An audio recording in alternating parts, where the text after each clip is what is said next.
the Townsend Acts, the Sugar Acts, the Key Acts. And when we dared stand up like men, they stopped our trade, seized our ships, blockaded our ports, burned our towns, and spilled our blood. And still this Congress refuses to grant any of my proposals on independence. Why, not even so much as the courtesy of open debate. Good God, what the hell are we waiting for? Sit down, John. Sit down, John. For God's sake, John. Sit down. Sit down, John. Sit down, John. For God's sake, John. Sit down. Open up the window. Inside is Ricky Tafferty, God, please. With my help in Philadelphia. Open up the window. I say, oh, yes. Oh, yes. Oh, repentance. Open up the window. I say, oh, yes. Down, John. Oh, repentance. Open up the window. Too many lies. Too many lies. What I have in Philadelphia. Can't you compromise here? Oh, yes. No, remain my hair. Oh, yes. For God's sake, God, sit down. Good God, consider yourselves fortunate that you have John Adams to abuse, for no spitting man would tolerate it. God, your Lord, we heard this before. Now, for God's sake, John, sit down. I say, oh, yes. No. Oh, yes. No. Oh, repentance. Open up the window. I say, oh, yes. Down, John. Oh, repentance. Will someone shut that man up? Never. Never. Dear God, for one solid year they have been sitting here, a whole year, doing nothing. I do believe you played the first song of North America. A church that we hear now rehearsing, Philadelphia. A second flood, a simple famine, slaves of bogus everywhere. For a cataclysmic earthquake, I extend with some despair. But no, you sent us Congress. Good God, sir, show us that fair. I say this with humility in Philadelphia, where your responsibility is Philadelphia. If you don't want to see us hanging from some far-off British hill, if you want the voice of independence seen forever still, then God, sir, get me through it, for Congress never will. You see, we whittle and resolve, not one damn thing to be solved. Whittle and resolve, nothing's ever solved in town. You all be building Philadelphia. Oh, shut up. I now call Congress's attention to the petition of Mr. Melchior May, who claims $20 compensation for the loss of his dead mule. It seems the animal expired transporting luggage in the service of the Congress. The question then would appear to be one of occasion. For if the mule expired not while carrying, but after being unloaded, then surely the beast dropped dead on its own kind. Good God! They may sit here for years and years in Philadelphia. These indecisive grenadiers of Philadelphia. They can't agree on what is right or wrong, or what is good or bad. I'm convinced the only purpose this Congress ever had was to gather here, specifically to drive John Adams mad. You see, we killed and resolved, not one damn thing to be solved. Twiddle and resolved. Nothing better solved than foul fever. You know what we built in Philadelphia. John, can you carry on? John! Abigail, I have such a desire to knock heads together. I know, my dearest, I know. Because you make everything so complicated. It's all quite simple, really.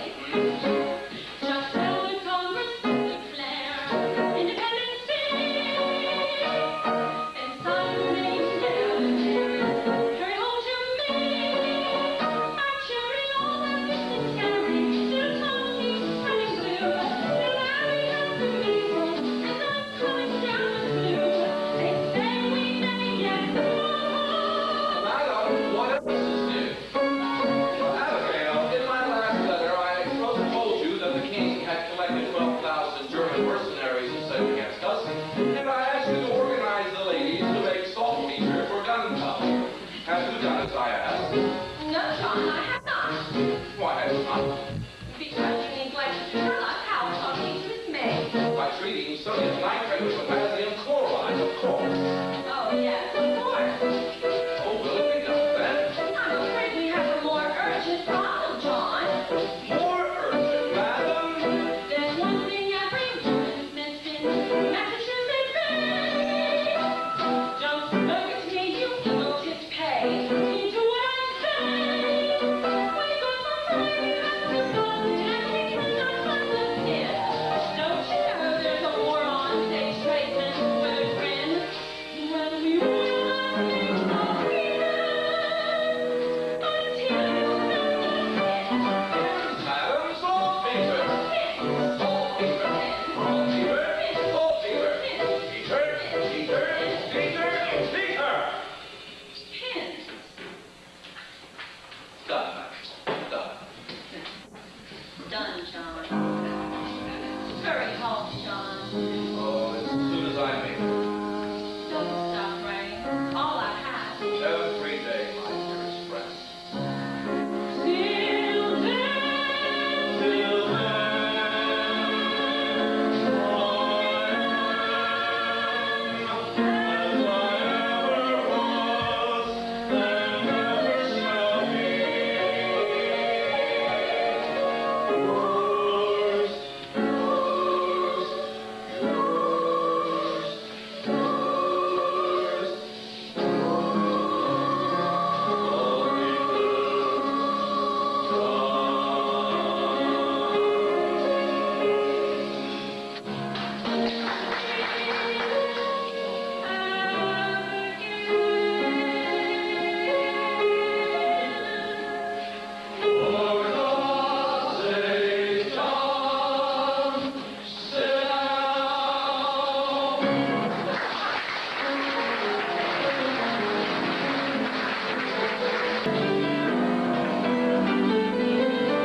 Till Franklin, where in God's name were you when I needed you? Right here, John, being preserved for posterity.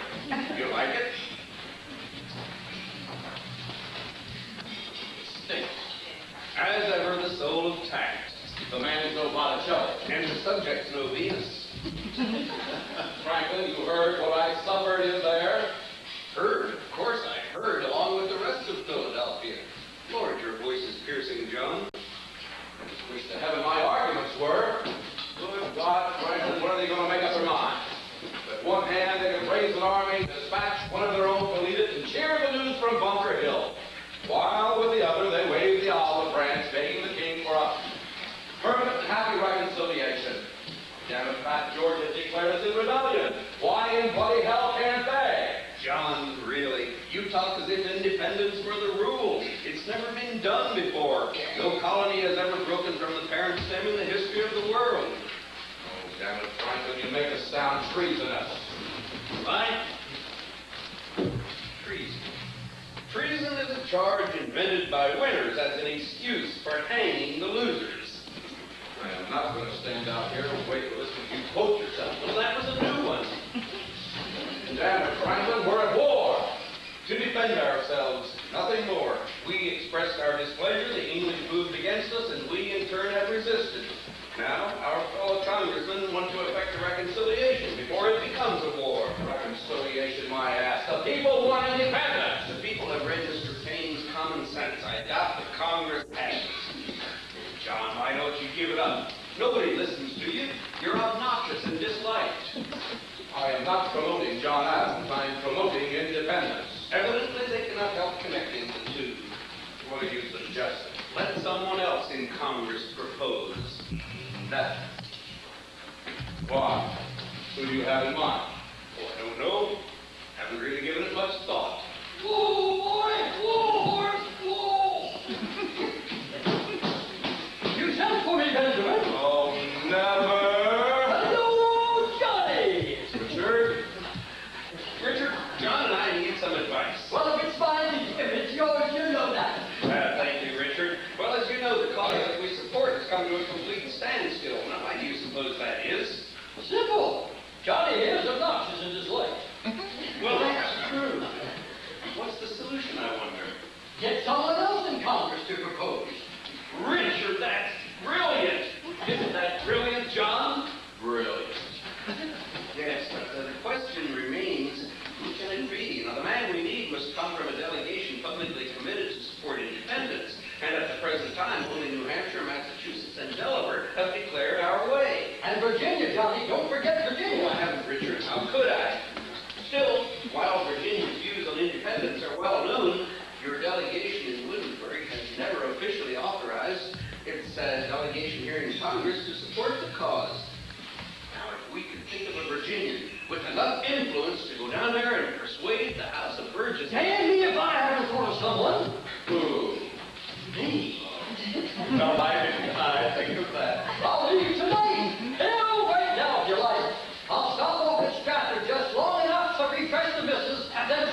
sure you can do it.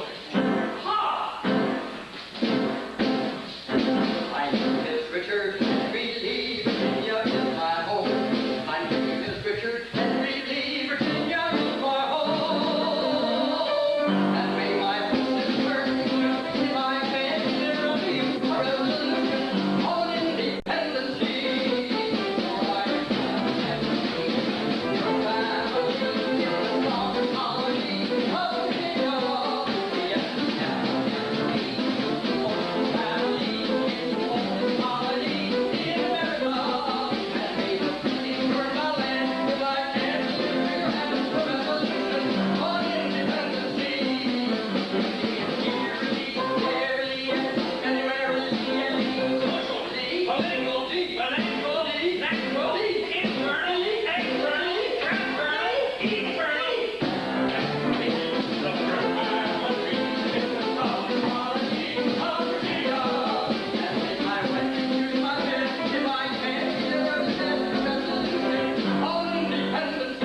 Spoken modestly, God.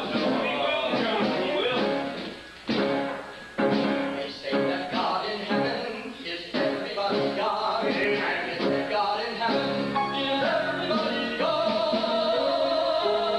But I tell you, John McBride, God leans a little on the side of the lead of old Virginia. Here it is, there it is, anywhere a lead, here it is, there it is, everywhere a lead. Look out, there's Arthur Lee, Tommy Lee, General Light Horse Harry Lee, Jenny Lee, Willie Lee, that's me. And make my blood stop running. If I can get a running for revolution, on independence day. Yes, sir, my daughter. Here we, there we, oh, what is it? Here we, there we, where do we go? Here we, there we, where do we turn? Shortly, here we, there we, and all right, boy. Here we, there we, everywhere we, here we, there we, Franklin, that was the most disgusting display I have ever witnessed. They're a warm-blooded people, Virginians. Not him, you! With your infernal obsession for deviousness, why, if you come out and ask him straight, he'd have gone a half an hour ago. Cheer up, John. Why, at this very moment, our cause is again riding high, sitting straight in the saddle, and in full gallop for Virginia. And our women are every good God. Full bosom that lead, everyone agree. Why, they are leads of old Virginia. Yes, sir, my daughter. Here we, there we, everywhere we, here we, there we, everywhere we, here we,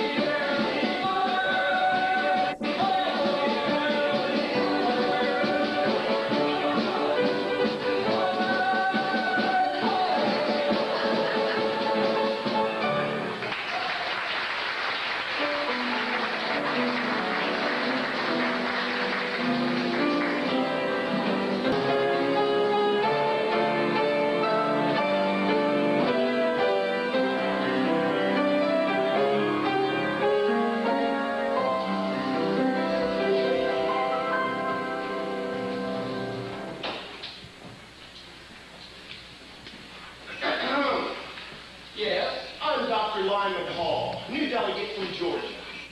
I'm Andrew McBride, Congressional Custodian. If you'll be needing anything, just call out, McNair, as you'll hear the others do, and there won't be any too on the way. Where does the Georgia delegation belong? Oh, they mill about over here next to the two Carolinas. Well, it's after 10 o'clock.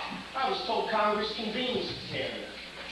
They'll be coming along shortly with old Grape and Guts leading the pack. Old who? McNair! Grape and Guts. Fetch me a mother up. Mr. Hopkins, you'll be glad to meet Dr. Lyman Hall. I don't need a doctor, damn it. New delegate from Georgia. Why didn't you say so? I'm Stephen Hopkins, old delegate from Rhode Island. McNair, 2 months are up. I fear it's a little early in the day. Nonsense. It's a medicinal fact that rum gets a man's heart. Start him in the morning.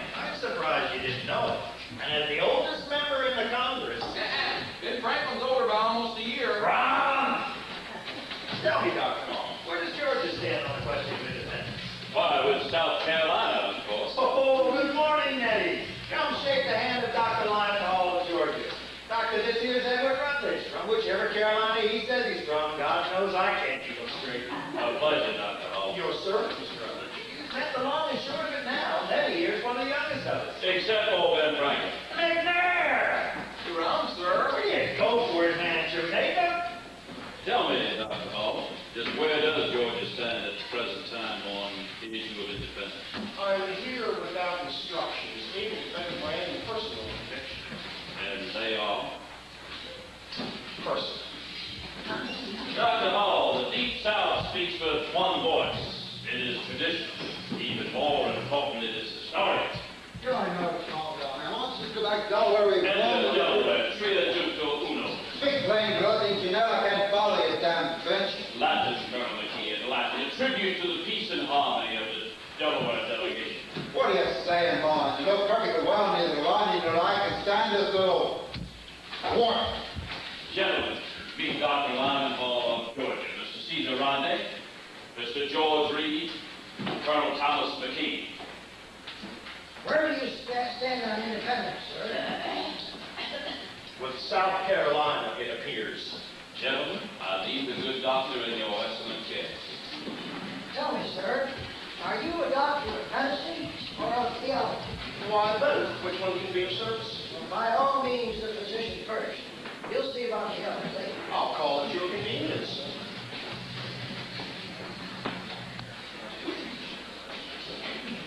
I trust, Caesar. When you're through converting the poor fellow to independency, they could give the opposition a fair crack at it. Too late, John. Once I get them, they're gone.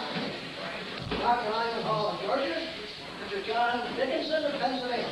An honor, sir. Your servant. Oh, forgive me, Judge Wilson, but how can anyone see you if you insist in standing in the shadow of Mr. Dickinson? James Wilson, also of Pennsylvania. An honor. Would you get out of my way, please? Good morning, all.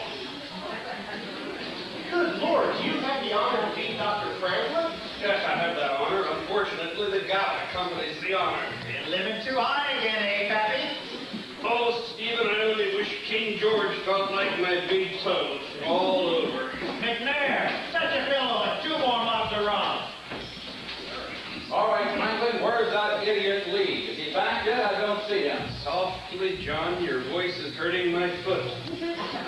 One more day, Franklin. That's how long I shall remain silent and not another bit longer.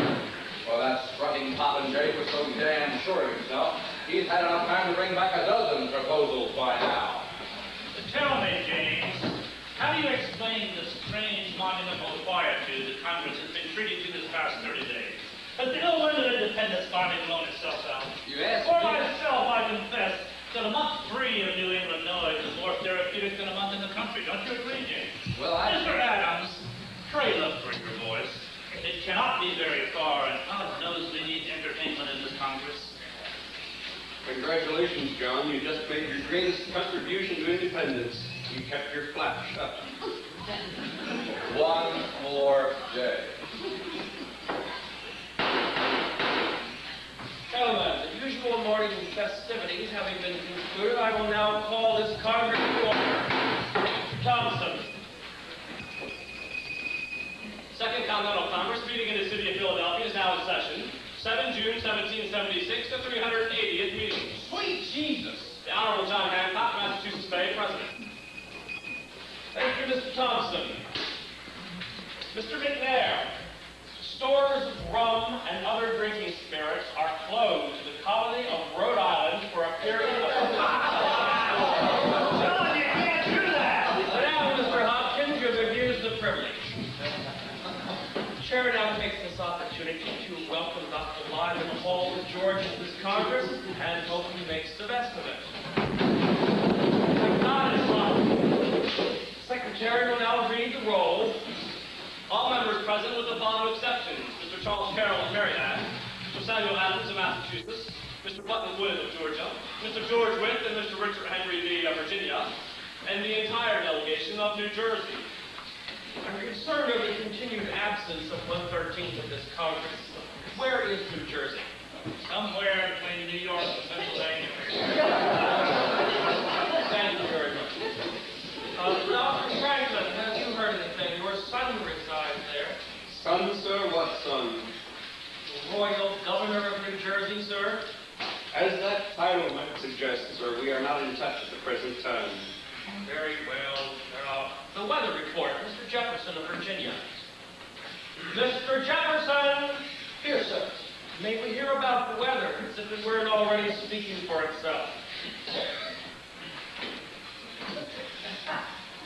87 degrees is temperature, 30.06 inches of mercury, the wind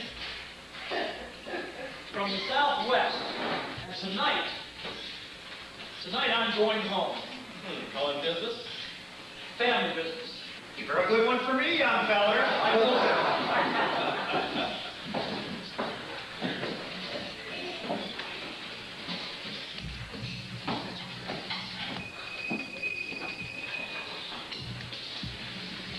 From the Commander, Army of the United Colonies in New York, dispatch number 1137. Sweet Jesus! To the Honorable Congress, John Hancock, President, dear sir. It is with grave apprehension that I have learned this day of the sailing from Halifax, Nova Scotia, of a considerable force of British troops, in the company of foreign mercenaries, none of the command of Sir William Howe. There can be no doubt that their destination is New York, for to take and hold this city, and the Hudson Valley beyond, would serve to separate New England from the rest of the colonies, permitting each section to be crushed in turn.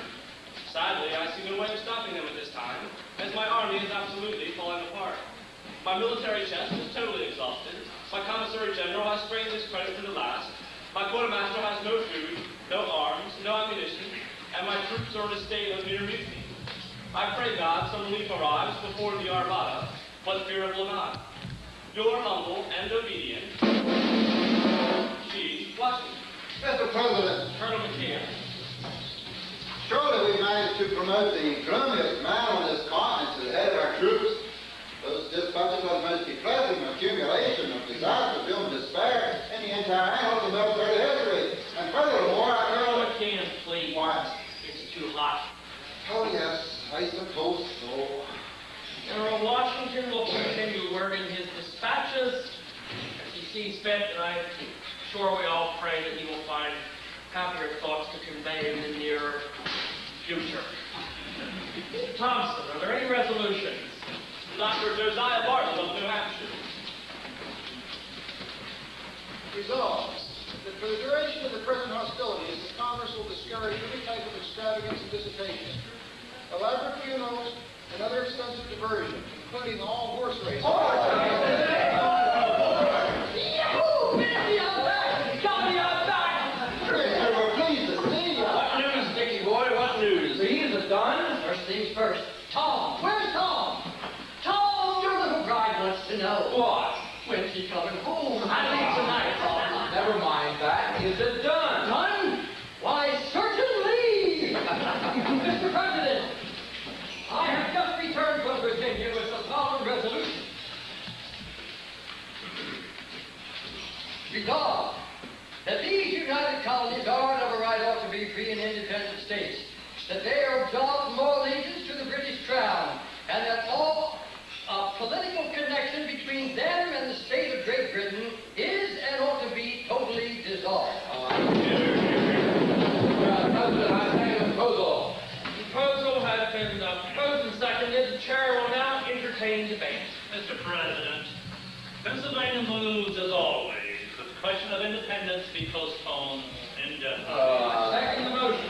Judge Wilson, in your eagerness to be loved, you seem to have forgotten that Pennsylvania cannot second its own motion. Delaware, second. You would, you little weasel. The motion to postpone has been moved and seconded, Mr. Thomas.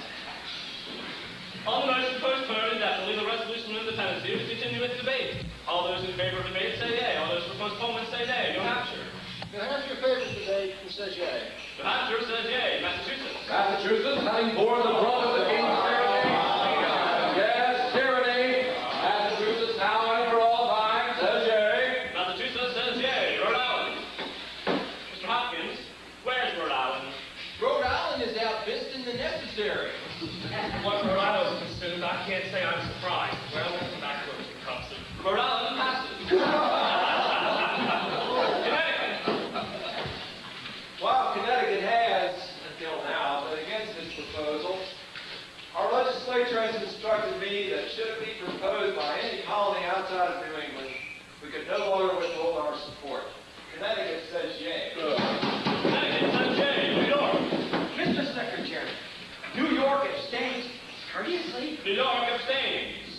Courteously? New Jersey. Absent, Mr. Secretary. Oh, yes, New Jersey's absent. Pennsylvania. Pennsylvania, for the 24th time, says nay. Pennsylvania says nay. Delaware. Delaware, as ever for independence, says yea. Delaware says yea. Maryland. Maryland would welcome independence if it were freely given, but is highly skeptical that it can be taken. Maryland says nay. Maryland says nay. Virginia. Virginia, the first colony, says yea. Virginia says yea. North Carolina. North Carolina yields to South Carolina. South Carolina. Mr. President, although we in South Carolina have never seriously considered the issue of independence, when a gentleman proposes it, attention must be paid. However, we in the Deep South, unlike our friends from the North, see no need for impatience at the present time. If at some future date all of our sister colonies choose to secede, then we will not stand in their way. However, for the time being, South Carolina will wait and watch.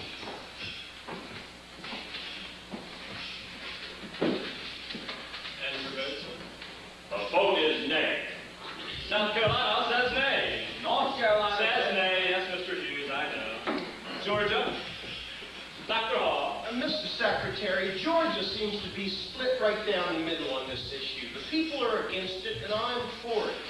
I'm afraid I'm not certain being a representative means listening to the people's judgment or voting my own opinion. So in all fairness, until I can figure it out, I better lean a little towards their side.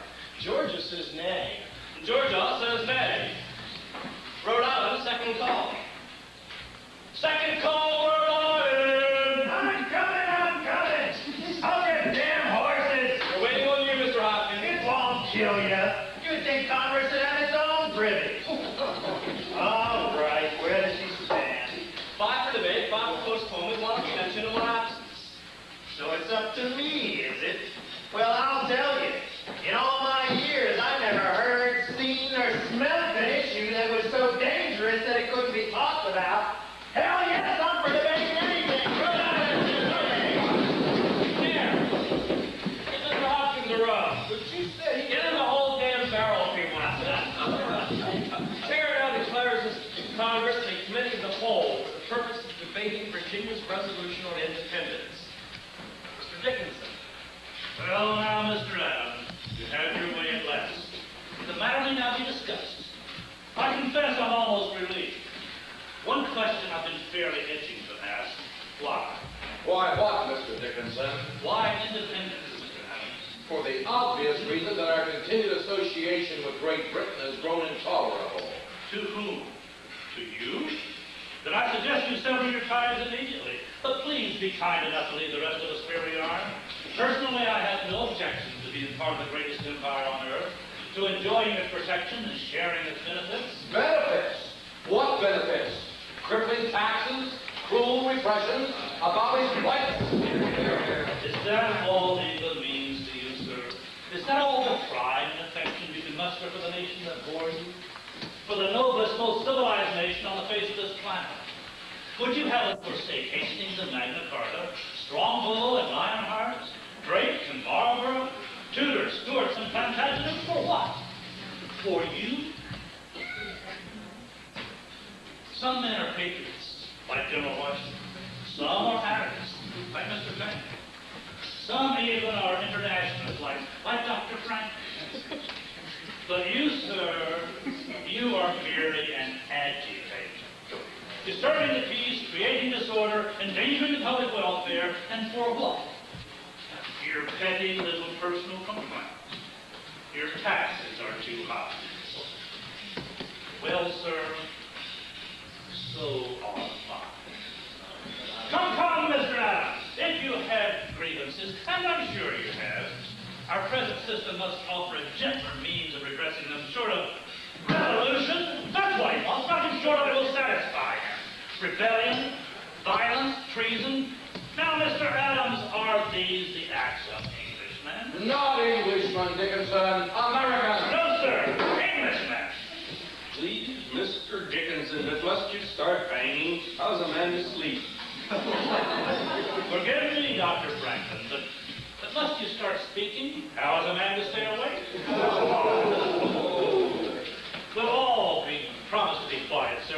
sure everybody would prefer that you remain asleep. If I'm to hear myself called an Englishman, sir, then I assure you I'd much prefer I remain asleep. What's so terrible about being called an Englishman? The English don't seem to mind. Nor would I, were I granted the full rights of an Englishman. But to be called one without those rights is like calling an ox a bull. He's thankful for the honor, but he'd much rather have restored what's rightfully his. When did you first notice they were missing, sir? Fortunately, Dr. Frank, the people of these colonies hold a higher regard for their mother country. Higher, certainly, than she feels for them. Never has so valuable a possession been so stupidly and recklessly managed as this entire continent by the British Crown. Our industry discouraged, our resources pillaged, and worst of all, our very characters stifled. We've spawned a new race here, rougher, simpler, more violent, more enterprising, less refined. We're a new nationality, Mr. Dickinson. We require a new nation. Yes, well, that may be your opinion. But as I say, the people feel different. What do you know about the people, Dickinson? You don't speak for the people, you only represent yourself. And that precious status quo that you're always imploring the people to reserve for their own good is nothing more than the preservation of your own property. Mr. Adams, you have an annoying talent for making such delightful words as property sound quite distasteful. In heaven's name, what's wrong with property? Perhaps you forgot that most of us came to these shores to secure the rights to property, and we hold those rights no less dear than the right to use the economy. So safe, so fat, so comfortable in Pennsylvania. And what is this independence of yours but the private grievance of Massachusetts? Why is it always Boston that breaks the King's peace? My dear Congress, you must not adopt this evil measure. It's the work of the devil. Leave it where it belongs, in New England. Brother Dickinson, England's been fighting the devil for over 100 years. And up until now, brother Sherman, the devil has been winning, hands down. Right this moment he is in this Congress. Don't let him deceive you. This proposal is entirely his doing. No, don't- It bears Virginia's name, but it reeks of Adams, Adams, and more Adams. Look at it, ready to lead this continent down the fiery path of total destruction. My God, why can't you acknowledge what already exists? It's been over a year since Concord and Lexington. Never been anywhere more now. You may be at war. You, Boston, and John Adams. But you will never speak for Pennsylvania. Nor for Delaware. Mr. Reed, you represent only 1/3 of Delaware. The sensible third, Mr. Rodney. Sit down, you little witch, before I knock you down. Sit down, all three of you. You dare do something about the damn fly. McNair, fetch me a rum. Get fly first. I won't get your hand. God, you go on, gentlemen. You're making the only trees in Philadelphia. Mr. Adams, perhaps you could clear something up for me. After we have achieved this independence, who do you propose would govern in South Carolina? The people. People of South Carolina or the people of Massachusetts? Why don't you admit it, Teddy? You're against independence now and always will be. Aye. You refuse to understand us, gentlemen. We wish for independence, yes, for South Carolina, for that is our country. And as such, we do not wish it to belong to anyone. Not to England and not to you. We intend to be one nation, Rutledge. Oh, yes. One nation, a sovereign state, mutually united for our protection, but individual for our pursuits. That is what I have understood it to be, and that is what we will support as soon as everyone supports it. There you are, Mr. Adams. You must see that we need time to be certain who we are, where we stand in regards to one another. For if we do not determine the nature of the beast before we set it free, it will end by consuming us all. Oh, for once in your life, Wilson, take a chance. The time is now. It may never come again. Here. Your clock is fast, Mr. Adams. I say we're not yet ripe for independence. Not right? Hell, we're rotting for one of it. Gentlemen, please, what in God's name is the infernal herd? Why must this question be settled now? Why not now, Mr. Chase? General Washington is in the field. If it, as it now appears, he's defeated, we're inviting the hangman. If by some miracle he should win, we can declare anything we damn well please. The sentiments of North Carolina precisely. Has it ever occurred to either one of you that an army needs something to fight for in order to win? A cause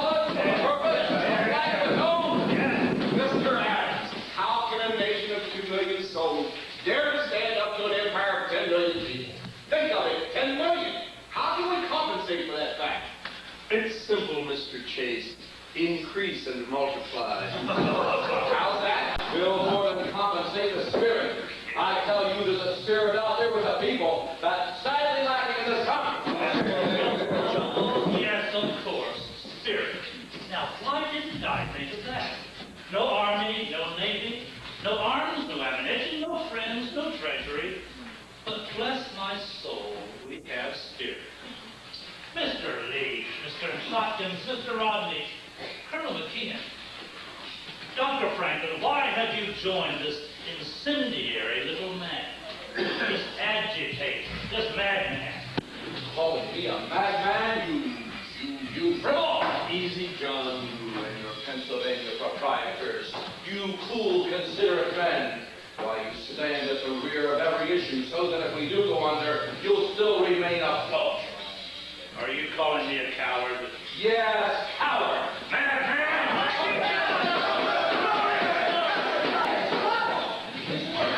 Stop it, I said.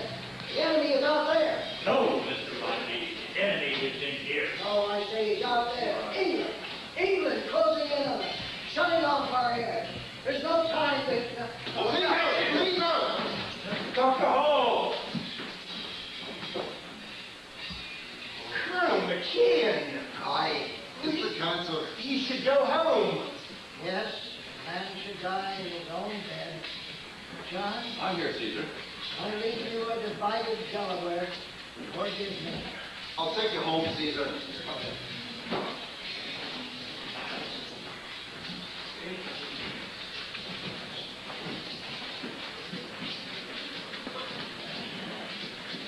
I'll be back within a week. Mr. President, South Carolina calls for the question. What's that, Mr. Rodney? As in South Carolina wishes to put an end to this debate, calls for the question on independence. And Delaware said, No, you can't do that. The question has been called for and seconded. Mr. Secretary, you record the vote. Franklin, do something. Think. I'm thinking nothing's coming. All in favor of the resolution on independence as proposed by the colony of Virginia, signify by... Mr. Secretary, would you read the proposal again, please? Ah, Franklin. I've forgotten it. Resolved that these united colonies are, and of a right ought to be, free and independent states. I beg your pardon. I'm the Reverend John Witherspoon, new delegate from New Jersey. Ah, Dr. Franklin. I regret I must be the bearer of unhappy tidings, but your son, the royal governor of New Jersey, is taken prisoner and has been moved under guard to the colony of Connecticut for safekeeping. Is he unarmed, sir? Well, last I heard he was, yes, sir. Well, then why the long face? I hear Connecticut is an excellent location. Tell me, why'd they arrest the little bastard? Our New Jersey legislature recalled the old delegation to the Congress and sent a new one. Well, quickly, man, where do you stand on independence? Well, I thought I made that clear. No. Well, I suppose I haven't, but that's the reason for the change. We've been instructed to vote for independence. Massachusetts is now ready for the vote on independence and reminds the chair of its privilege to decide all votes that are deadlocked. I won't forget, Mr. Adams. The chair would like to welcome the Reverend Witherspoon and appoint him congressional chaplain if he will accept that post. With much pleasure, sir. Very well, Mr. Thompson. You may now proceed to vote on independence. All in favor of the resolution on independence as proposed by the colony of Virginia, signify Mr. by... President, Pennsylvania moves that any vote in favor of independence must be unanimous. What? Second the motion. Judge Wilson. Delaware seconds. No votes ever had to be unanimous, Dickinson, and you know it. But this one must be. On what ground? That no colony be torn from its mother country without its own. Here, here. But it will never be unanimous, damn it. If you say so, Mr. Adams. It has been moved and seconded that the vote on independence must be unanimous in order to carry. All those in favor signify by saying yea. Yea. 1, 2, 3, 4, 5, 6. 6 colonies say yea. Against? Nay. 1, 2, 3, 4, 5, 6. 6 colonies say nay. Mr. Secretary, New York abstains. Easily. Mr. Morris, why does New York constantly abstain? Why doesn't New York simply stay in New York? Very well, gentlemen. The vote is tied. The principles of independence have no greater advocate in this Congress than our president. And For that reason, I must join with those who vote for unanimity. Good job, John. What are you doing, you sucker? Hear me out, hear me out. Don't you see any colony who opposes independence will be forced to fight on the side of Great Britain? Will be turning brother against brother. Our new nation will bear on its emblem the mark of Cain. No, I can see no other way. Either we all walk together, or we all remain where we are. Thompson. A unanimous vote would be necessary in order to carry. If any be opposed to the road... Mr. President. For heaven's sake, would you let me get through at once? Mr. President, I move for a postponement. Postponement? Oh, I wish you the same luck I had with you. Mr. Adams is right. We need a postponement. On what ground? On what grounds? Mr. President, how can this Congress vote on independence without some sort of declaration defining it? What sort of a declaration? Well, you know, listing all the reasons for the separation, our goals and our aims, and so forth and so on, etc., etc. Ditto, ditto. Ditto, ditto. We know those, don't we? Good God, yes, we know them, but what about the rest of the world? Surely we will require the assistance of a powerful nation such as France or Spain, and such a document would be consistent with European delicacy. Come, Mr. Adams, you'll have to do better than that. Answer straight. What would be its purpose? Yes, well, To place before mankind the common sense of the subject in terms so plain and firm as to command their assent. Mr. Jefferson, are you seriously suggesting that we publish a paper declaring to all the world that an illegal rebellion is in reality a legal one? Why, Mr. Dickinson, I'm surprised that you should know that rebellion is always legal in the first person, such as our rebellion. It is only in the third person, their rebellion, that it is illegal. I second the motion for the postponement on the vote of independence for a period of time sufficient for the writing of a declaration. It has been moved and seconded. Mr. Secretary? All in favor of the motion to postpone, signify by saying yea. Yay. 1, 2, 3, 4, 5, 6. 6 colonies say yea. Again. Yay. 1, 2, 3, 4, 5, 6 colonies say yea. Mr. Secretary, New York abstains courteously. Mr. Morris, what in hell goes on in New York? I'm sorry, Mr. President, but the simple fact is that our legislature has never sent us explicit instructions on anything. Ever. That's impossible. Have you ever been present at a meeting of the New York legislature? They speak very fast and very loud, and nobody pays attention to anybody else, with the result that nothing ever gets done. I beg of Congress's pardon. My sympathies, Mr. Morris. The vote again being tied, the chair decides in favor of the postponement. The committee will now be formed to manage the declaration. The said document to be written, debated, and approved by the beginning of July, 3 weeks hence, at which time Virginia's motion on independence will finally be voted on. Now, is that clear, gentlemen? yes. All right, then, very well. Will the following gentlemen please serve on the Declaration Committee? Dr. Franklin, Gladly. John Adams, Yes. Mr. Sherman, Mr. Livingston, and of course, Mr. Lee. Excuse me, but I have to return to the southern country of Virginia, as I've been asked to serve as governor. Therefore, I must decline respectful leave. Very well. I suppose you're excused. It could keep this four-man committee. Mr. President, this business needs a Virginian. I therefore propose a replacement, Mr. Thomas Jefferson. Jefferson will serve. I'm going home too, to see my wife. Move to adjourn. No, wait. Second. I've not seen her in 6 months. Second to the objection. I have objection.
3 years, you have a happy talent for composition and a remarkable felicity for expression.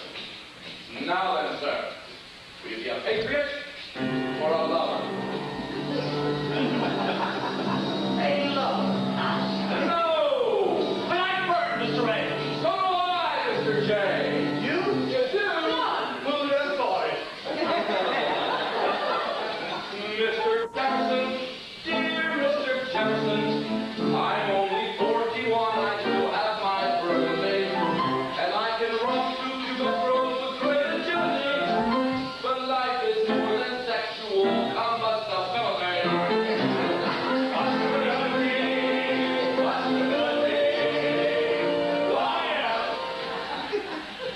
Now, you will write it, Mr. J?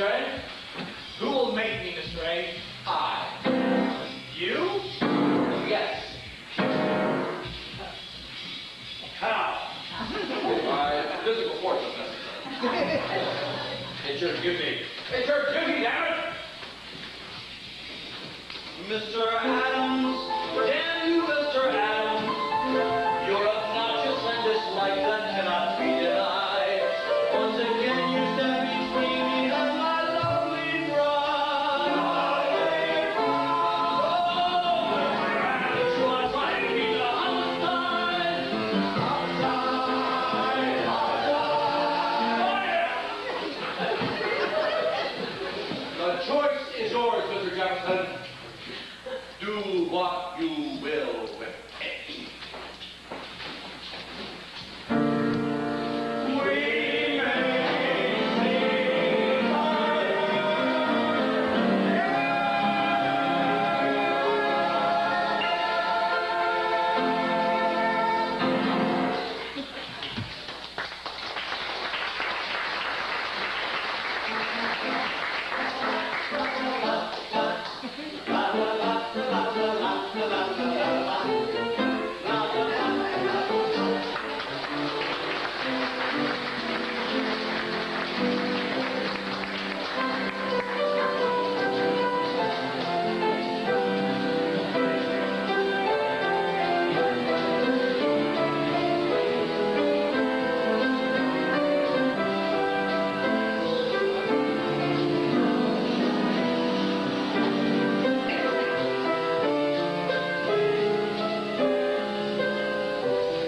Damn the man.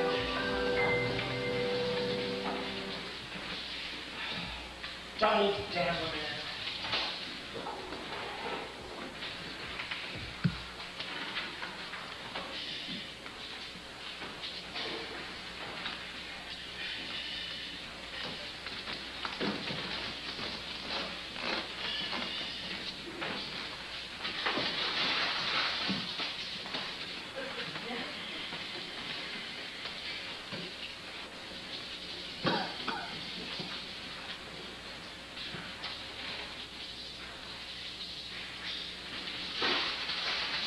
Die of the plague.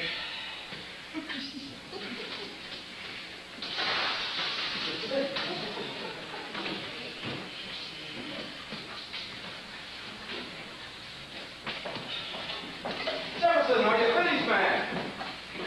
You had a week. Is it done? Can I see it?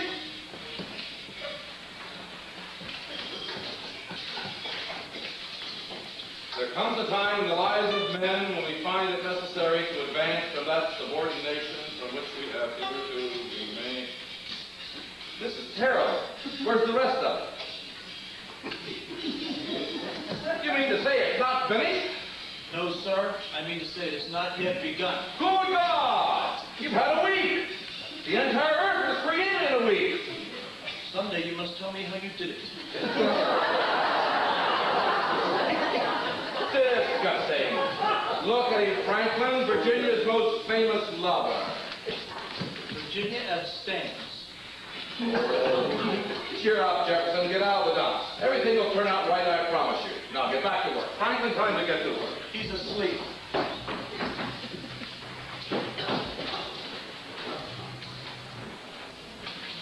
You, a little, and whose little girl are you? Who is she? His wife, I hope. What makes you think so? Because I sent for her. You what? No, it's simple. problem is solved, the sooner our problem is solved. Now, what would I present myself? John Adams. John Adams. And this is Dr. Franklin, the inventor of the stove. Will you kindly present me to your wife? She is your wife, isn't she? Well, of course she is. Look how they fit. Run along where there's work to be done. Obviously. They're going to, in the middle of the afternoon. Not everybody's from Boston, John.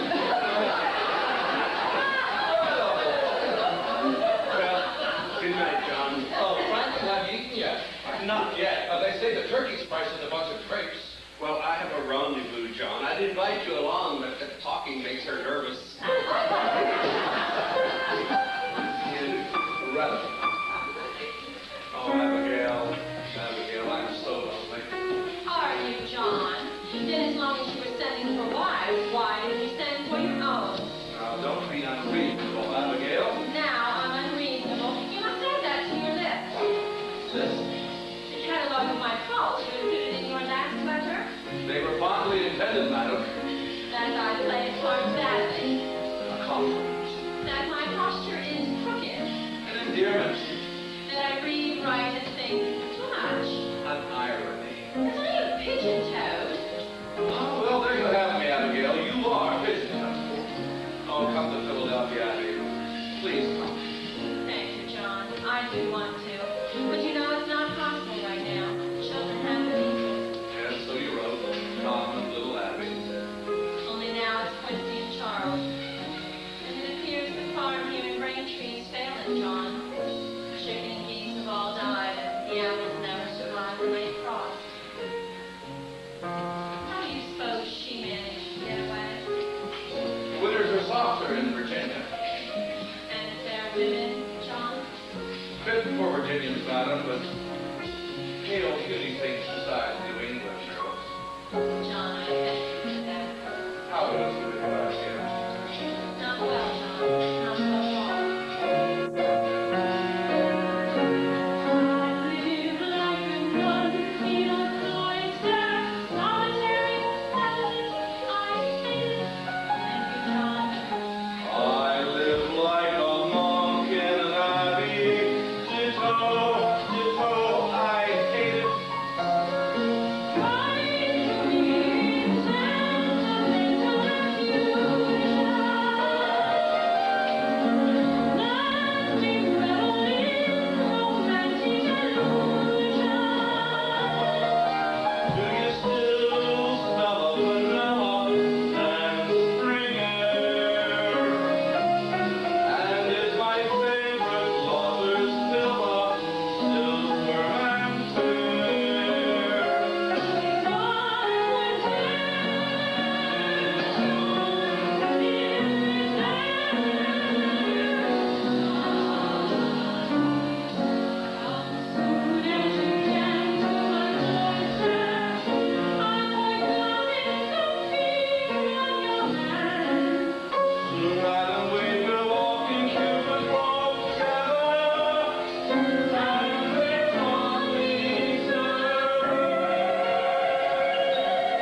shutters are still closed.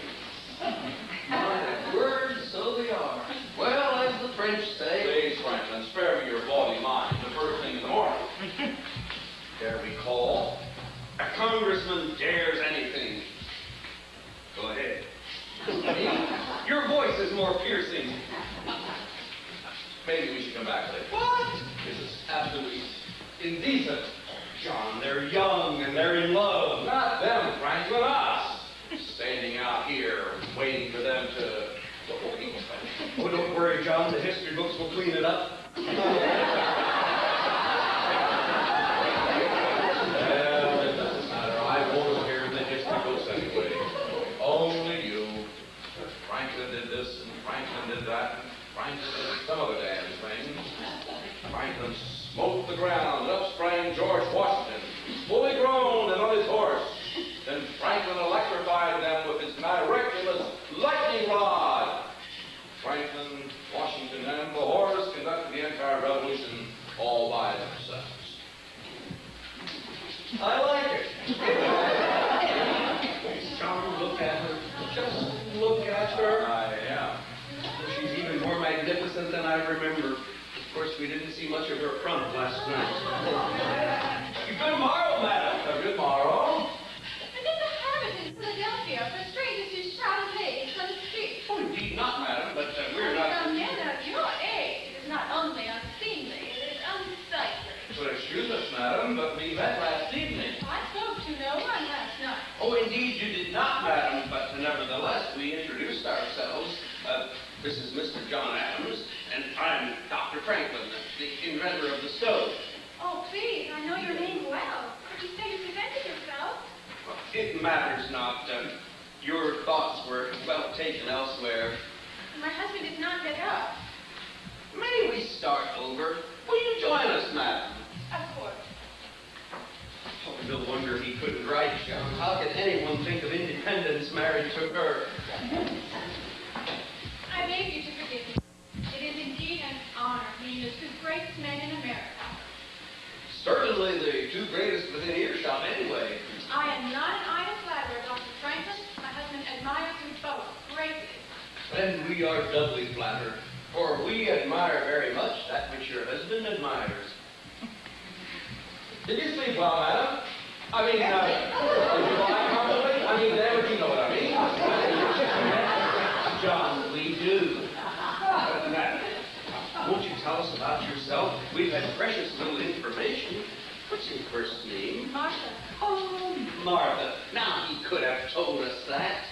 I'm afraid your husband doesn't say very much. Yes, he's the most silent man in Congress. I don't think I've ever heard him utter 3 sentences together. Not everyone's a talker, John. It's true, you know. Tom is not a talker. For he never speaks his passion. He never speaks his views. Whereas other men speak volumes, that man I love is you. In truth, I can't recall with words at all. Even now.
complaints made against the quality of yeast manufactured at Mr. Henry Pendleton's mill, designated as the Yeast Committee. A committee formed to think, perhaps to do, to dedicate, to gather, to meet, talk, to confirm, and perhaps even resolve that every rifle regiment be allowed one drum and one fife attached to each unit, designated as the Drum and Fife Committee. Look at it, Doctor. Democracy. What Plato referred to as a charming form of government full of variety and disorder. Strange, I never knew Plato had been to Philadelphia. Here, open the damn windows. Man, I want you to have a look at some cards I've gone and had printed up. Ought to save everybody a whole lot of time and effort, considering the epidemic of bad disposition that's been going around lately. Dear sir, you're without any doubt a rogue, a rascal, a villain, a thief, a scoundrel, and a mean, dirty, stinking, sniveling, sneaking, tempting, pocket-picking, thrice, double damn no good son of a bitch. And you sign your name. Stephen, I'll take a dozen right now. The committee formed to draw congressional correspondence, designated as the Congressional Correspondence Committee. All right, Franklin, enough socializing. There's work to be done. Good morning, John. Huh? Oh, good morning. Good morning. Now, let's get on with it. Let's get on with what? Unanimity, of course. Look at that board. 6 days to win over in a little more than a week. A committee formed to consider the problems of counterfeit money, designated as the Counterfeit Money Committee. All right, John, where do we start? What about Delaware? It's a sad thing to see her on the wrong side after all this time. Is there any news of Caesar? McKeon's back. Oh, Thomas. A committee formed to study the causes of a military defeat in Canada, designated as the Military Defeat Committee. How do you think Caesar? Is he still alive? I put the journey to Dover was still for hard on him.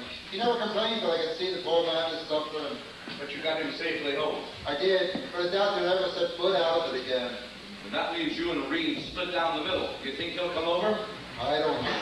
He's a stubborn little snot. Well, then you have to work on him. Keep at him until you wear him down. Face facts, will you, John? If it were just Reed standing in our way, it wouldn't be so hard. Look up for yourself, man. Marion, Pennsylvania, get out of South. Impossible. It's impossible. We stand around here complaining about it. Now, to work, McKeon, one foot in front of the other. I believe I can put it a better way. Never leave off till tomorrow what you're doing. Oh, shut up, Franklin. John, what good will it do? You know, Dickens, he'll never give in. And you haven't heard the last from Rutledge yet either. Never mind them. Your job is George Reed's. Talk him deaf if you have to, but bring us back to Delaware. There's a simpler way. This will break the tie. A committee formed to keep secrets, designated as the Secrets Committee. All right, John, who's next? Pennsylvania and Maryland. I suggest that you get your own house in order while I take a crack at old bacon face. Look at him stuffing his stuff over there. Ah, Mr. Chase. What about, Chase? When are you coming to your senses? Please, Mr. Adams. Not long meeting. Mr. Wilson, it's time for you to assert yourself. When you were a judge, how in hell did you ever make a decision? I made all my decisions based on legality and precedence. There's no legality here, certainly no precedence. Because it's a new idea, you twat. We'll be setting our own precedent. No, McKeon, no. Damn you, I agree. You came into this world screaming no, and you returned to it the same way. Congress is waiting on you, Chase. America's waiting. The whole world's waiting. What is that, chicken? Leave me alone. You're wasting your time. I thought we could win this war at the out in front of your ranch. Surely you must know it's impossible. Haven't you heard General Washington's dispatches? His army's falling apart. Washington's exaggerating the situation in order to motivate this corporate Congress into action. Why, as chairman of the War Committee, I can tell you for a fact that the Army has never been in better shape. Never have the troops been more cheerful.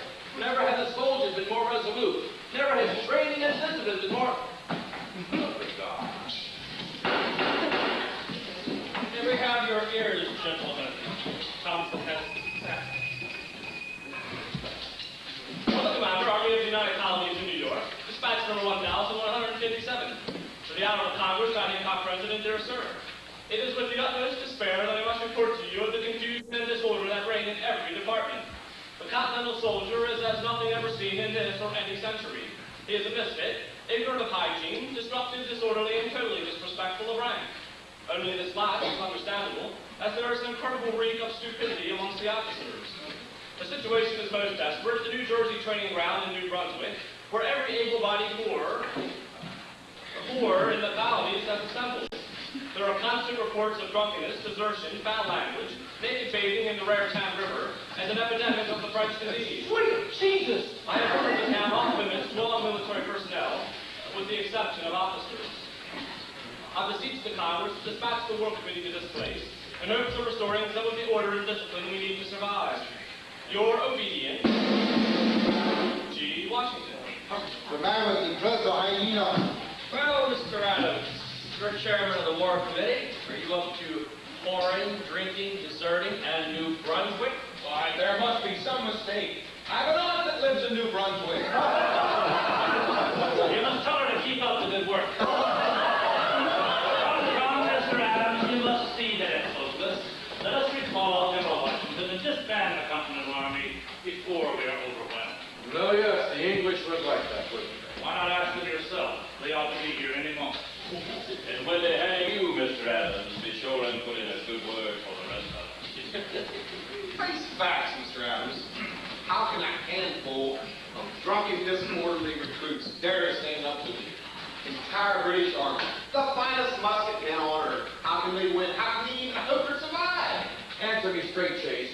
If you thought we could beat the Redcoats, would Maryland say yea to independence? Well, I suppose that... No supposing, Chase. Would you or wouldn't you? Well, all right, yes, we would. Then come along with me to New Brunswick and see for yourself. John, are you mad? You heard what Washington said. It's a shambles up there. They're pushing you into it, Johnny. What do you say, Chase? Oh, go on, Sam. It's something as lively as hell up there. All right, yes, I will. And maybe it'll be Mr. John Adams who comes to his senses. President, the War Committee will heed General Washington's request. A party consisting of Mr. Chase, Dr. Franklin, and myself will leave immediately. Then satisfactory with you, Dr. Franklin? Wake up, Franklin. You're going to New Brunswick. Like hell, what for? The whoring and the drinking. All right, Chase. You move that hard. No time to lose. Left, right, left.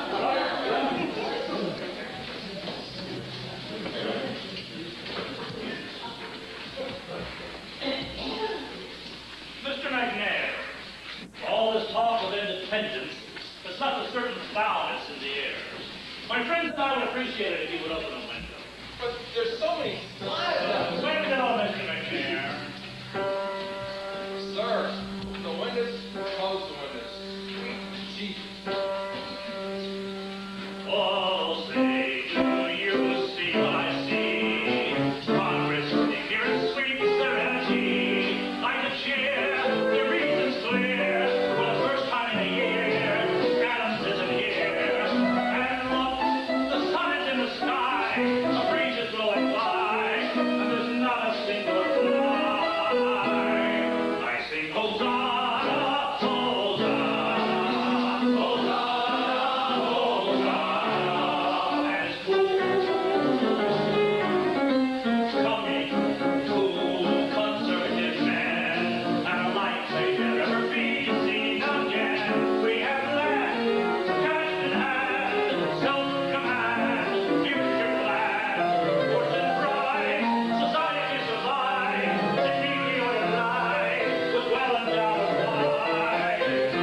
Sing Hosanna, Hosanna, in our greetings and our manna, we are all coming to consider a set.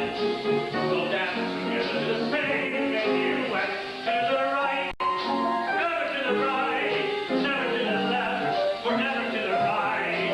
Let our creed be never to exceed, regulating speed, no matter what the need. We'll say Hosanna, Hosanna, jubilation on our majesty.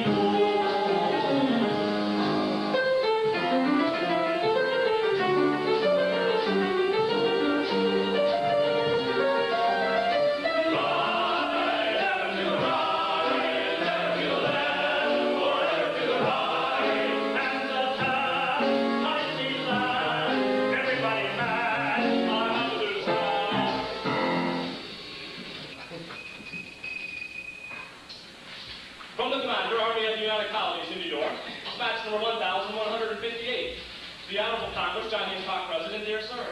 I awoke this morning to find that General Howe had 25,000 British regulars and German mercenaries on Staten Island, and that his brother, the Admiral Lord Howe, controls not only the Hudson and East Rivers, but also New York Harbor, which now looks like all of London afloat. I can no longer, with good conscience, withhold from the Congress my certainty that the British military object at this time is Philadelphia.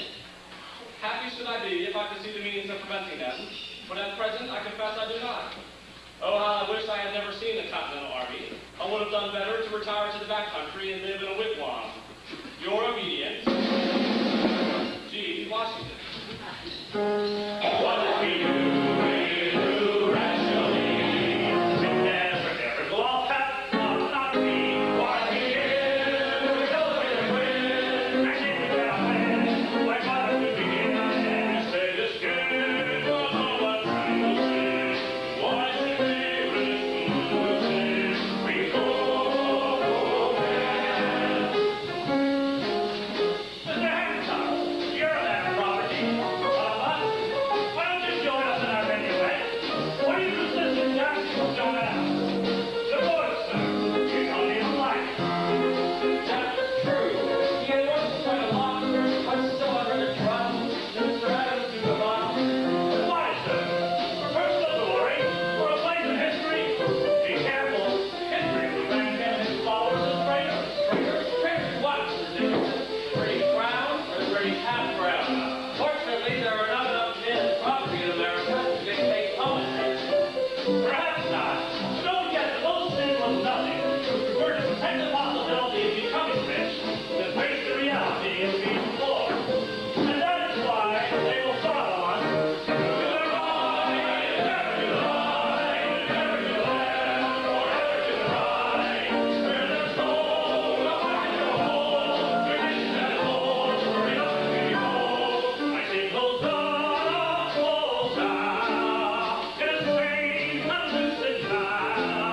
We're going with the go, considering man. It's like may never be seen again. We have land, cash in hand, self-command, future plan. And we're home to our goal. Tradition and old, it's nothing to hold. Take a train of our choosing. Why should we risk losing? We will go.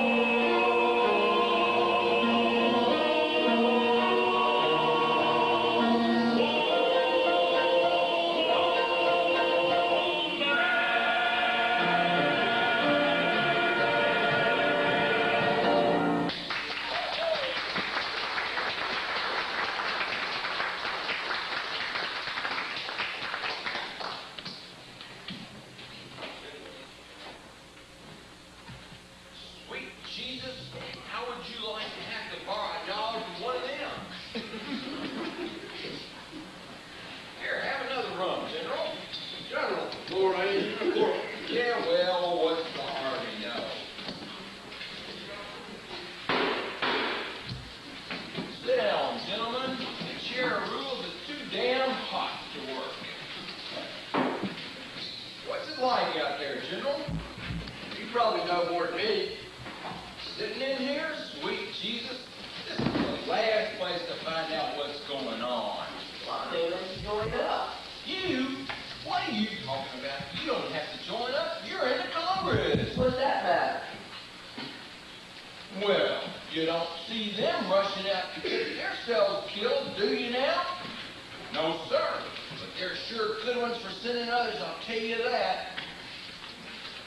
Who sits here? Caesar Rodney of Delaware. Where are you from, General? Watertown. Where's that? Massachusetts. Well, then, you belong over there. But be careful. There's something about that chair that makes a man awful noisy. You see any fighting? Sure did. I see my two best friends get shot the very same day. Right on the village green it was, too. And when they didn't come home for supper, their mamas go down the hill looking for them. Miss Lowell, she found Timothy right off. Miss Pickett,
tells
the Maryland Assembly what we saw in New Brunswick.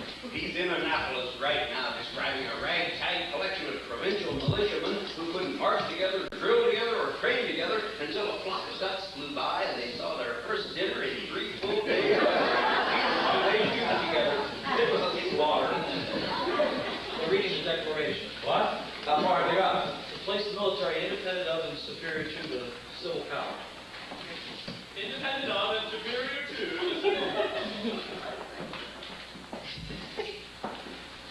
Well, we have nothing to fear. It's a masterpiece. I'm to be congratulated. You for making him write it. Oh, yes. It's a masterpiece, I say. They will cheer every word, every letter. I wish I felt that way. I believe I can put it better. Now then, attend as friend to friend our declaration.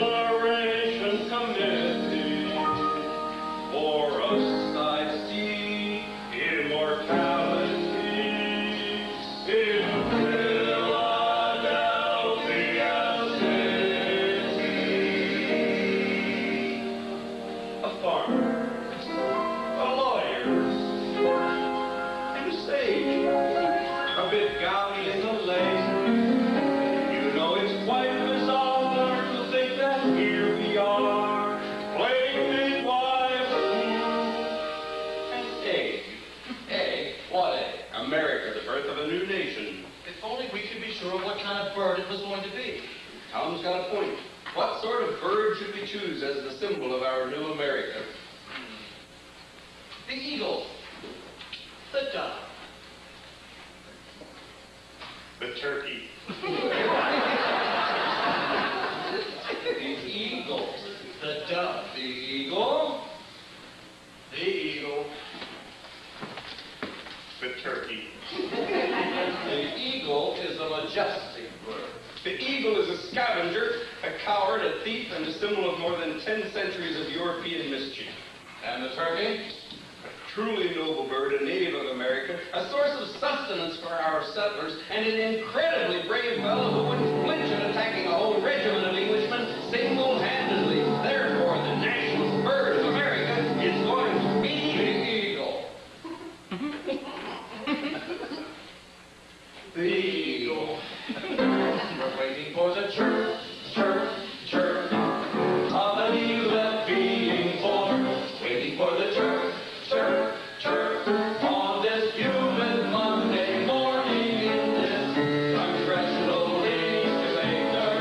God knows the temperature's hot enough and the stove let alone an egg. We're waiting for the scratch, scratch, scratch of that tiny little flower. Waiting for the egg to hatch on this humid Monday morning in this congressional incubator. God knows the temperature's hot enough and the stove. What about an egg? The Declaration is a triumph. A triumph, I tell you. If I was sure of anything, I am sure of that. A triumph! And if it isn't, we still have 4 days left to think of something else. The eagle's going to crack, soft shell of the egg that England laid. Yet to read and tell on this humid Monday morning in this congressional incubator. And just as Tom here is written, those tell they belong to Great Britain. The eagle is ours, we born. And just as Tom here is written, we say to hell with Great Britain. The eagle is ours, belongs to us.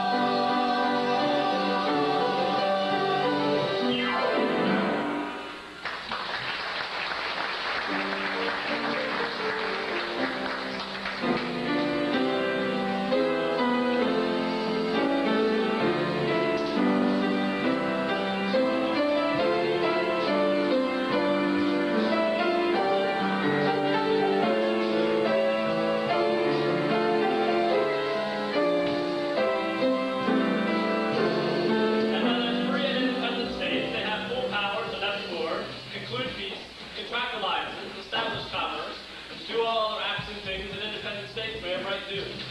And for the support of this declaration, we mutually pledge to each other our lives, our fortunes, and our sacred honor. Very well. Thank you, Mr. Thompson. The Congress has heard the report of the Declaration Committee. Are there any who wish to offer amendments, deletions, or alterations to the Declaration? Please, Mr. McGarrett, you better open the window. Colonel McKeon, I think I saw your hand first. Tom, says the Barney gave her the original, but somewhere then she mentioned Scottish and foreign mercenaries sent to destroy us. Scottish, Tom? That was in reference to the Highland Regiment that stood against us at Boston. It was more like the Germans when it jokes the Scottish are being there. I asked his word for the move. Nobody giving offense to a good people. Mr. Jefferson. The Reverend Witherspoon. Mr. Jefferson, nowhere do you mention the Supreme Being. Now, certainly this must have been an oversight, for how could we hope to achieve victory without his help? Therefore, I must humbly suggest the following addition to your final sentence: with a firm reliance on the protection of divine providence. Mr. Reed. Among your charges against the king, Mr. Jefferson, you accuse him of depriving us the benefits of trial by jury. Well, this is untrue, sir, for in Delaware we've always had trial by jury. In Massachusetts, we have not. Well, then I suggest the words "in many cases" be added. Jefferson. every time you see those three words, your puny little chest will swell up with pride of your great historical contribution. What's more memorable than your unprincipled whitewashing that race of barbarians? Colonel McKay and Mr. Reed, that's quite enough. Mr. Hopkins. No objections, Johnny. I'm just trying to get a drink. I should have known. There, get him a room. Mr. Bartlett. Mr. Jefferson, I beg you to remember that we still have friends in England. I see no purpose in antagonizing them with such phrases as unfeeling brethren and enemies in war. Our quarrel is with the British king, not the British people. Oh, be reasonable, Bartlett. Remove those phrases and the entire paragraph becomes meaningless. And it so happens it's the most poetic and stirring of any passage in the entire document. For Congress, Mr. Adams, not a literary society, I ask that the entire paragraph be stricken. Mr. Jefferson. For God's sake, Jefferson, don't you intend to stand up for your own work? I hope that the work will stand up for itself. Mr. Hancock. What is it, Mr. McNair? I can't say as I'm any too fond of the United States of America as the name for a new country. I don't care what you're fond of, Mr. McNair. You're not a member of this Congress. Sit down. Mr. Sherman. Brother Jefferson, I take note of at least two distinct and direct references to the British Parliament in your declaration. I think it's wise to alienate that august body. In view of our contention, they never had any authority over us anyway. Good God, this is a revolution. We're going to have to obey somebody. John, you'll have an attack of apoplexy. Well, you hear what they're doing to it? Have you heard? Yes, yes. So far, they've been our friends. Can you imagine what our enemies will do? The word Parliament will be removed wherever it occurs. They won't be satisfied until they remove one of the F's from Jefferson's name. Courage, John. It won't last much longer. Mr. Dickinson. Mr. Jefferson, I have little interest in this paper of yours, but there's no doubt in my mind but that we have all heard the last of it. But I am curious about one thing. Why do you refer to King George as a tyrant? Because he is a tyrant. I remind you, Mr. Jefferson, that this tyrant is still your king. When a king becomes a tyrant, he thereby breaks a contract binding his subjects to him. How so? By taking away their rights. Rights that came from him in the first place. All but one. The right to be free comes from nature. Here, here, here. Mr. Wilson, do we in Pennsylvania consider King George a tyrant? Well, I don't know. Oh, no. No, we don't. Pennsylvania. There you are, Mr. Jefferson. Your declaration does not speak for all of us. I demand the word tyrant be removed. Just a moment, I do not consent. But the king is a tyrant, whether we say so or not. So we might as well say so. Well, I only scratch it out. Then scratch it back in. Put it back, Mr. Thomas. The king will remain a tyrant. Mr. Jefferson, nowhere do you mention deep sea fishing. How long is this feeling to go on?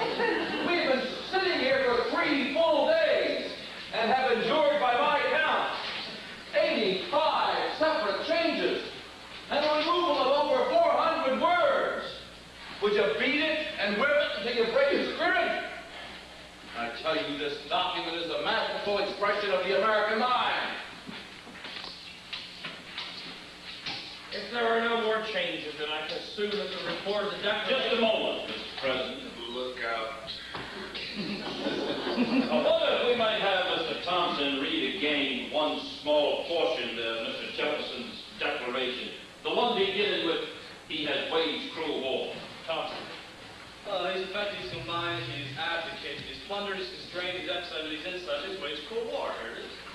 He has waged cruel war against human nature itself in the persons of a distant people who never offended him, captivating and carrying them into slavery in another hemisphere, determined to keep open a market where man shall be bought and sold. He has prostituted... That will suffice, Mr. Thompson, and I do thank you. Mr. Jefferson, I can't quite make out what it is you're trying to say. Slavery, Mr. Rutledge. Ah, yes, you're referring to us as slaves of the king. No, sir. I'm referring to our slaves. Black slaves. Black slaves? Well, why didn't You say so, sir. Were you trying to hide your meaning? No, sir. Just another literary license, then? If you like. I don't like it all, Mr. Jefferson. For in the deep South, our black slavery is out of peculiar institution, and a cherished way of life. Nevertheless, we must abolish it, for nowhere is it more certainly written in the book of fate than that these people shall be free. I'm not concerned with your book of fate right now, sir. I'm more concerned with what's written in your little paper there. That little paper there deals with freedom for Americans. Oh, yes. Mr. Adams is now referring to our black slaves as Americans. All they now. They are. They're people and they're here. If there's any other requirement, I've never heard of it. They are here, yes, but they are not people. They are property. No, sir, they are people being treated as property. And I tell you, the rights of human nature are deeply wounded by this information. Then treat your own wounds, Mr. Jefferson, for you are a practitioner, are you not? I've already resolved to release my slaves. Well, I'm very sorry. For you have also resolved the ruination of your own personal economy. Economy. Always economy. There's more to this than a filthy purse string rubbish. It's an offense against man and God. It's a stinking business, Mr. Rutledge, a stinking business. Oh, is it really, Mr. Hopkins? Then what's that shell going down from the north? Could it be the aroma of hypocrisy? Or who holds the other end of that filthy purse string, Mr. Adams? Our northern brethren are feeling a bit tender for our slaves. Well, they don't keep slaves, or no. But they are willing to be considerable carriers of slaves to others. They are willing for the share. Or haven't you heard, Mr. Adams? Slave, slave.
Dr. Hall.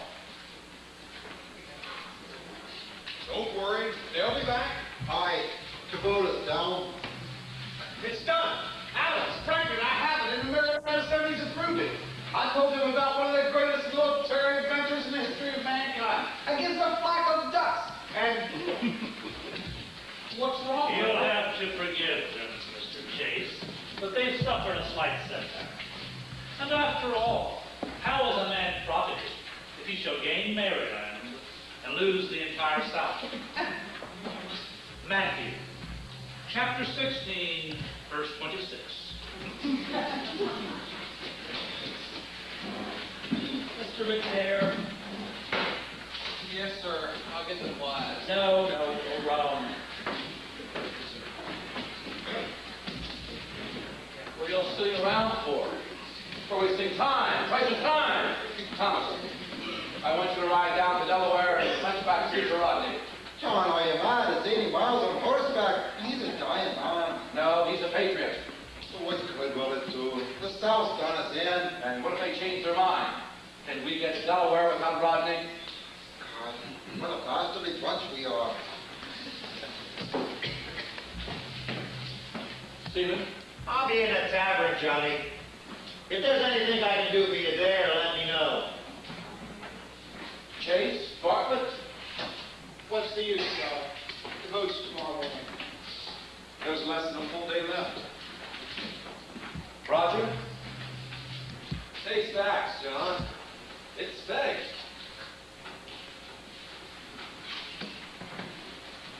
I'm sorry, John. We've no other choice, John. The slavery clause has to go. Franklin, what are you saying? It's a luxury we can't afford. A luxury? 500,000 souls in chains? And Dr. Franklin calls it a luxury? Perhaps you should have walked out of the South. You forget yourself, sir. I founded the first anti-slavery society on this continent. Don't wave your credentials at me. Perhaps it's time you renewed them. The issue here is independence. Perhaps you've lost sight of that fact, sir, but I have not. How dare you jeopardize our cause when we've come so far? These men, no matter how we disagree with them, are not ribbon clerks to be ordered about. They're proud, accomplished men, the cream of their colonies. And whether you like it or not, they and the people they represent will be a part of the new nation you'd hoped to create. So either start learning to live with them or pack up and go home. In any case, stop acting like a Boston fishwife.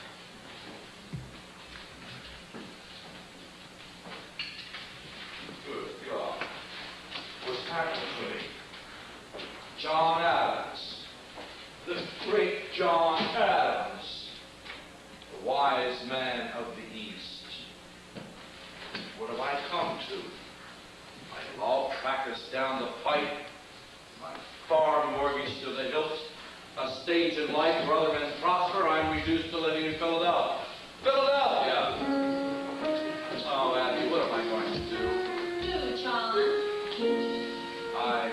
I need your help. You don't usually ask my advice. Yes, well, it appears there's no one else right now. Very well, John. What is it? The entire South has walked out of this Congress. George Washington's on the verge of total annihilation. The precious cause that I've labored these several years has turned to nothing. It seems I'm obnoxious and disliked. Nonsense, John. But I'm unwilling to face reality. Foolishness, John. That I'm pig-headed. Ah, well, there you have it, John. I'm afraid you are big-headed. Oh, what life hasn't been for you, Abby. God knows I haven't given you much. I never asked for more. After all, I'm Mrs. John Adams, and that's quite a lot for one lifetime. Is it, Abby? Think of it, John. To be married to the man who is always first in line to be hanged. Yes. The agitator. Why, Abby? You must tell me what it is. I've always been dissatisfied with myself. I know that. But lately I seem to reek with discontent. It fills my soul and floods my brain, and sometimes I feel it was no longer a dream, but only the discontentment.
go. And take those cakes to the army. Now hurry, man. Jefferson, Franklin, what are you sitting around for? John, didn't you hear a word I said before? There's no time for that. This is what you've got to do. John, I'm not even speaking to you. There's no time for that, damn it. There's work to be done. Time's running out. Get up, get out of your chair. Tomorrow is here. Too late to despair. Jefferson. Speak, but speak. If it takes all night, we speak. And speak. Jefferson, Franklin. Time's running out. I know, get out of my chair. Do I have to talk to ghosts? Yes, you do. It takes all night. Keep talking, talk, and talk, and talk. Keep away from Dickinson's the only way. John, I'm still from Massachusetts. You know where I stand. I'll do whatever you say. No, you're President of Congress. You're a fair man, Hancock. Stay that way.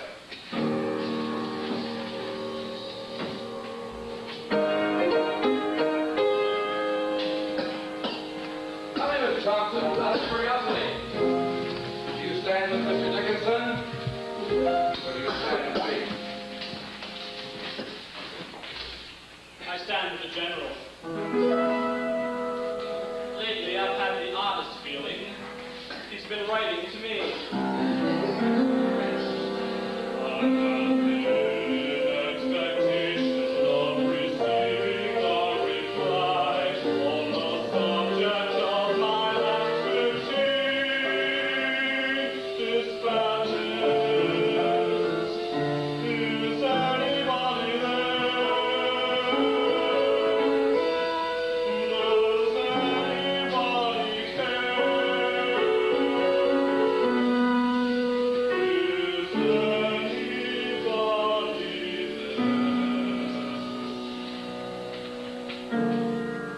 You're humble and obedient. Are you hungry, John? No, I think I'll stay. Good night, then, John.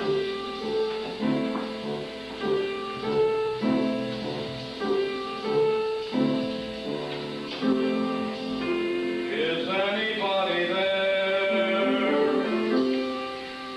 Does anybody care? Does anybody see what I see? They want me to quit. They say, John, give up the fight. Still to England I say,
Is anybody there? Does anybody care?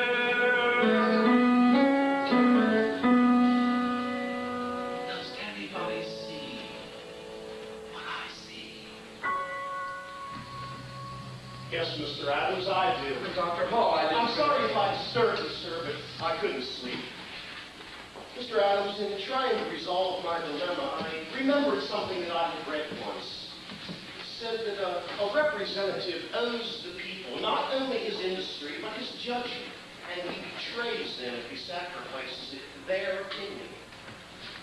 It was written by Edmund Burke.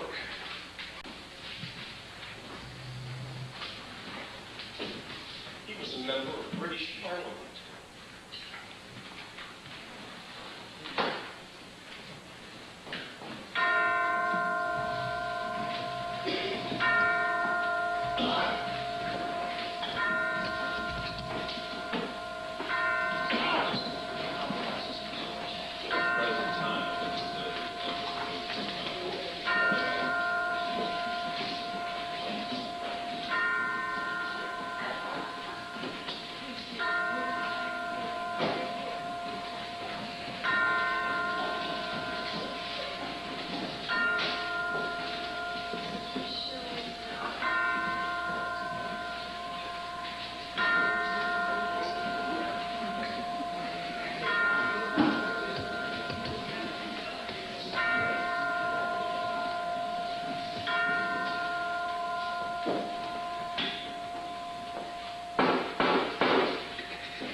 Very well, the Congress will now vote on Virginia's resolution on independence. Thank you for coming, Caesar, and God bless you, sir. Call the roll, Mr. Thompson, and I would remind you, gentlemen, that a single nay vote will defeat the motion. Mr. Thompson. New Hampshire. New Hampshire says yea. New Hampshire says yea. Massachusetts. Massachusetts says yea. Massachusetts says yea. Rhode Island. Rhode Island says yay. Rhode Island says yea. Connecticut. Connecticut says yea. Connecticut says yea. New York. New York abstains courteously. New York abstains. Courteously. New Jersey. New Jersey says yea. New Jersey says yea. Pennsylvania. Pennsylvania. Mr. Secretary, Pennsylvania isn't ready yet. Come back to us later. Pennsylvania passes. Delaware. Delaware by majority vote Aye. says yea. Delaware says yea. Maryland. Maryland says yea. Maryland says yea. Virginia. Virginia says yea. Virginia says yea. North Carolina. North Carolina yields to South Carolina. South Carolina. Well, Mr. Adams? Well, Mr. Rutledge, Mr. Adams, you must believe I will do what I propose to do. what do you want, Rutledge? Remove the offended passage from Mr. Jefferson's declaration. Do that, and we would be guilty of what we ourselves are rebelling against. Nevertheless, remove it now, or South Carolina will bury now and forevermore your dream of independence. John, I beg you to consider what you're doing. Mark me, Franklin, we give in on this issue, posterity will never forgive us. That's probably true, but we won't hear a thing. We'll be long gone. What will posterity think we were? Demigods?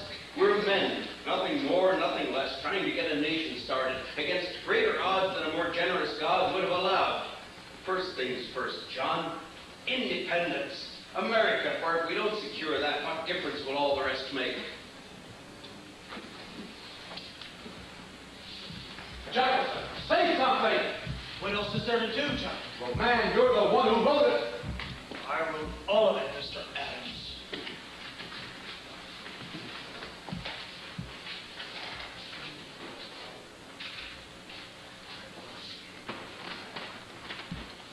There you are, Rutledge. There's your slavery, and little good will it do you. Now, vote, damn you. The fair colony of South Carolina says yea. South Carolina says yea. North Carolina says yea. North Carolina says yea. Georgia. Georgia says yay. Georgia says yea.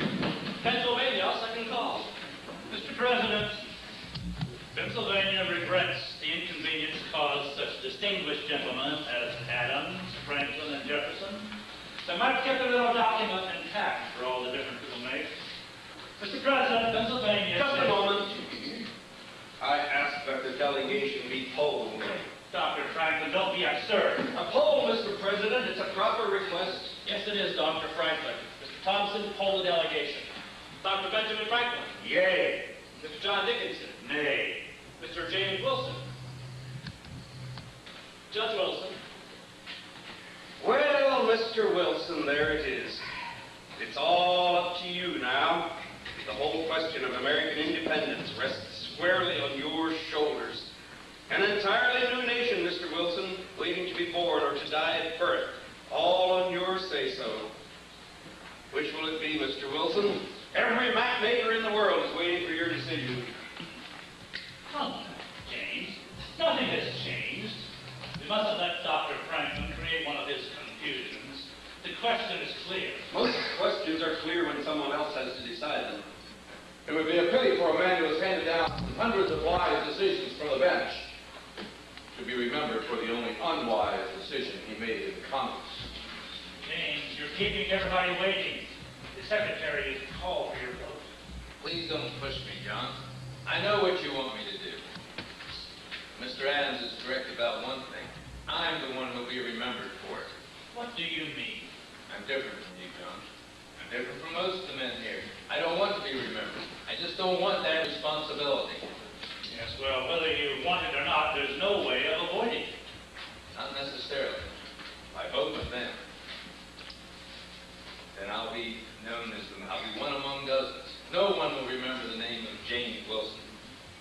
If I vote with you, I'll be the man who prevented American independence. Sorry, John. I just didn't bargain for that.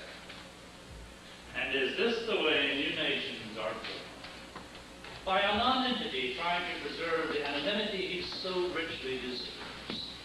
Revolutions come into this world like bastard children, Mr. Dickinson. Half improvised, half compromised. Our side has provided the compromise, now Judge Wilson is supplying the rest. James. Sorry, John. My vote is yea. Pennsylvania says yea. The vote being 12 to none, with one abstention, the resolution on independence is adopted. It's done. It's done. Is the declaration ready to be signed, Mr. Thompson? It is. And I suggest we do so. The chair further proposes that no man be allowed, for our security and for our protection, to sit in this Congress without attaching his name to it. Mr. President, I cannot in good conscience sign such a document. I will never stop hoping for our eventual reconciliation with England. But since I regard America no less than does Mr. Adams, I will join the army and fight in her defense, though I believe that fight to be hopeless. Goodbye, gentlemen. Gentlemen of the Congress, I say ye John Dickinson.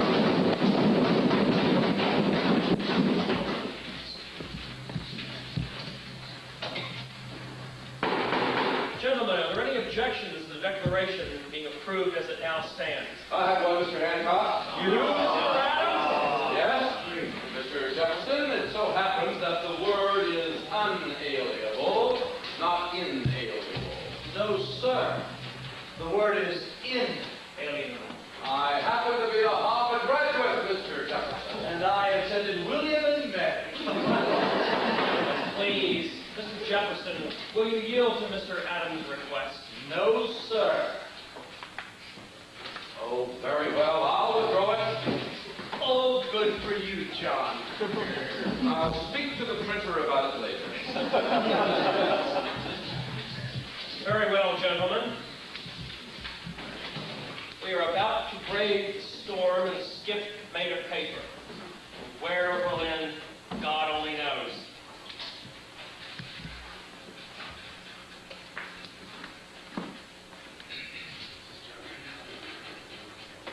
That's a pretty large signature, Johnny. So Fat George in London can read it without his glasses. All right, gentlemen, step right up. Don't miss out on your chance to commit treason. You know, Hancock's right. That paper is our passport to the gallows. But there's no backing out now. If we don't hang together, we shall most assuredly hang separately. In my case, hanging won't be so bad. Once snapping, it'll be over just like that. But look at Reed here. He'll be dancing in the chain long after I'm gone. Gentlemen will forgive me if I don't join in your merriment, but if we're arrested now, my name's the only one on this damn thing.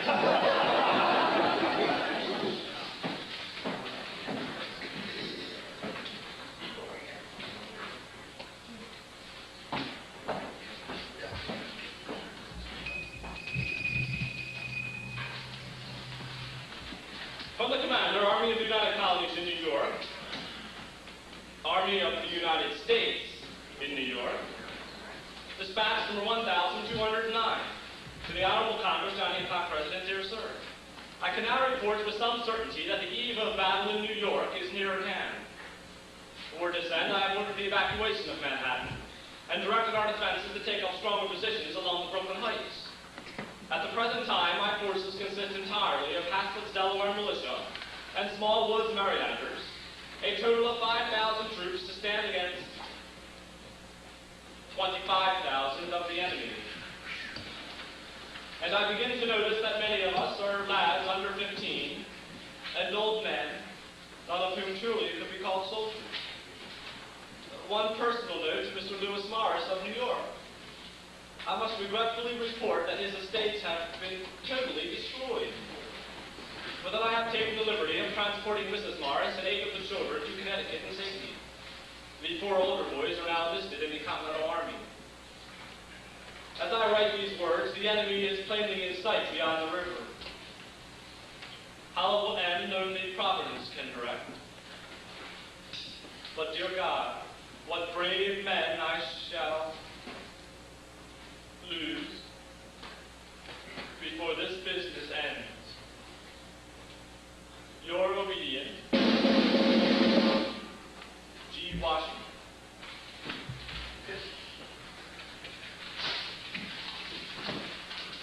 Mr. LeClaire, go ring the bell. Mr. President, Mr. Morris. the hell with New York. I'll sign it anyway. Sit down. No, I want to remember each man's face as he signs. Oh, very well. Mr. Thompson. New Hampshire, Dr. Josiah Bartlett.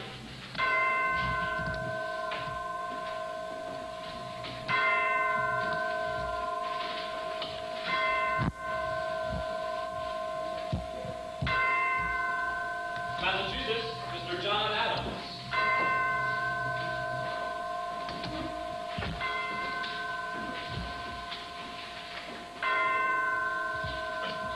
Rhode Island, Mr. Stephen Hopkins.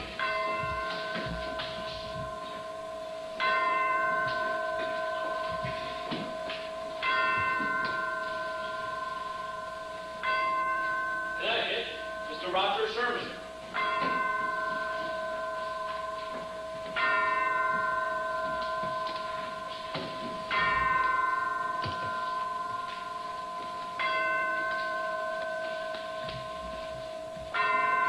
New York, Mr. Lewis Morris.